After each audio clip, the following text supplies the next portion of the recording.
Folafolalaga le tātou e kālesia ia po le tātou ainga HP Lighthouse. Avea ia le nei taimi e whai atu aise e tautalanga pupo i le tātou e kālesia.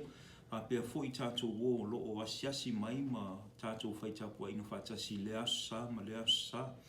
Ono le tūlanga ua o I le nei ua whatia ai le larolangi atoa ono le whamai o coronavirus ma ua whapopole ina ai le tō tele.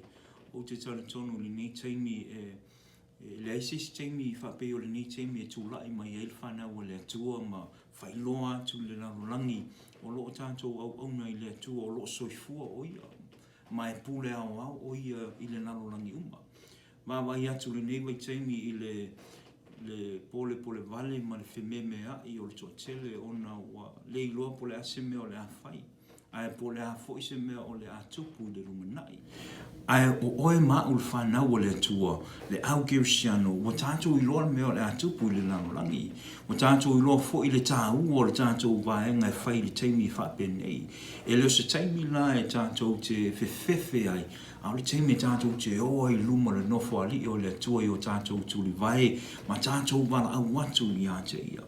Ma I le atua le profeta Jeremia, Los fumaliva lon fa ipo e fitu I o tau te tano atu ia Iova mole na ai a wao lona manuia e manuia ai o tau mai o le ngaluenga na tātou whanau le atua e whai I e tātou te talo mole atu nu o lo tātou au mawai tātou manatua le city o Seattle ma le state o Washington whapea le Amerika atoa ma le larolangi atoa a wa a manuia le nei malo e manuia fo I le whanau le atua. Na o le atua na te silafia le mea o lo tupu, a ua o I o lo whafoina mea uma. O te tanatonu o tātou iai I le ngata anga o le nei larolangi. Ua tūlata, ua whaitutoa le fio mai o Yesu. Ma Yesu lana au so le mateo e luas homa le wha, alona whaiupo e ono ma le vanu, e whaalongo o tau I taua matana o taua.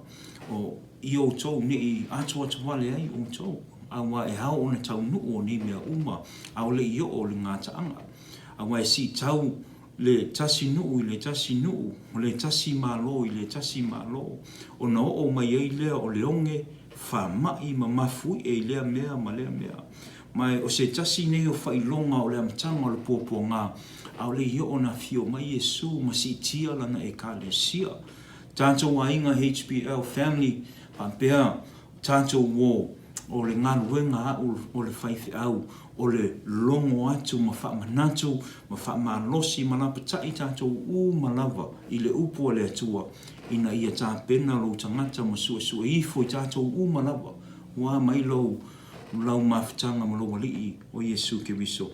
Awa tātou te popole I mea o mai, o I tātou o tangata o le whātuatua. Ai ui lawa o I tātou o le tangata o le whātuatua. Ai wā mai fo I le atua le mawhawhau tonu e mawhawhau ai tātou. Mai o le mawhaanga le nā o tala noa tuai le tātou e kālesia, whapea tātou wō ia whamule mole, ia usta ia, lamta inga mai I lātou o loo whai ma teita I li nei mālo, whapea fo le tātou stete Washington nei ina ia vave o na tau fia le pesia o le nei whamai o le coronavirus.